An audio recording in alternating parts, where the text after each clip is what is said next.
looks like it's going to be a frosty start to the new year. Katie, we've seen that temperatures are just dipping down and they're not coming back up anytime soon. No, yeah, that's the thing. And it looks like we're going to spend a couple hundred hours below freezing by the time it is all said and done. Yes, I mean, this is a long haul stretch for our area of some very, very cold air. The kind of cold that we've seen before, certainly, but when you've got this kind of a stretch of time, and also around the time that people are trying to get out, you know, it's New Year's. You might be going out for parties or going out for the fireworks.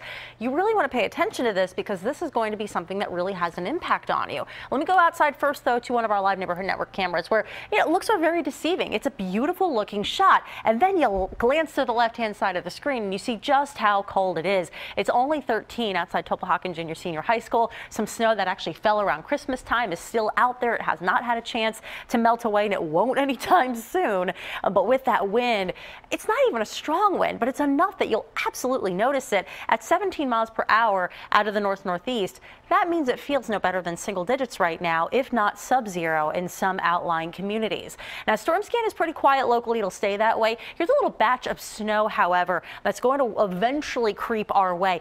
I don't expect it's going to do much other than bring in some clouds by tomorrow specifically, and maybe the further north you go, specific to Poconos, really far north counties, maybe you see a stray flurry or a snow shower. But very quickly, if you are going to be traveling here today, these are your current conditions heading out to Philly International. It's sunny, but it's frigid. You're only at 20 currently, even despite full sunshine. You should be taking off just fine out there. And looking around a lot of the other major hubs here in the U.S., things are pretty good. San Francisco, Chicago, A-OK right now, but quite the variety pack of thermometer readings, right? You're only at single digits in Boston at Logan, and all the way up to 50, heck, even 59 degrees currently in L.A., and you're still only in the morning time frame there, so they've still got some time. You'll probably get into the 70s out that way, but you're looking all good when it comes to flights.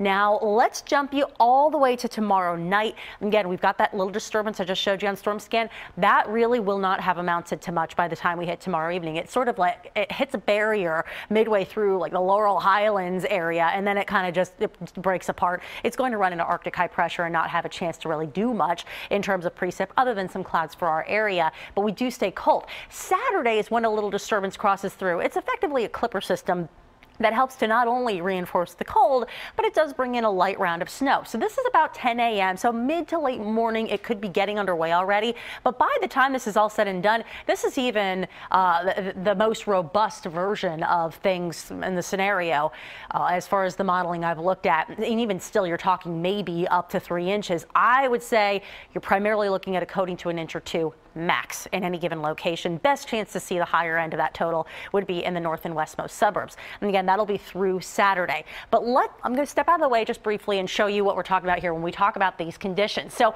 we fell below freezing around 4 p.m. the day after Christmas.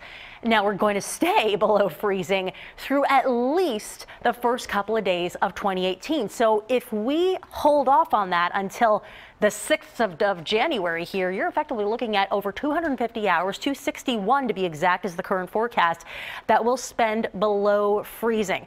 Brutal stuff. Now, the wind chill advisory we were talking about, that's actually now been extended until 1 a.m. on Friday. It may feel no better than 0 or even 15 below at the worst of that in those areas. Your ski forecast is looking pretty quiet. Again, we talked about that light snow on Saturday, but it'll bring some fresh powder to the slopes. And look at how it may feel. Midnight 2018. At the stroke of 12, it'll be 12 degrees. That's the current call anyway, and a bitter breeze to make it feel sub-zero. Take care in this chill. It is no joke, and not one day even hits 30, let alone the freezing mark, Jan. Wow, it's kind of a rough way to start off the new year, if I say so myself. I mean, it will eventually rebound, but it's going to take a while.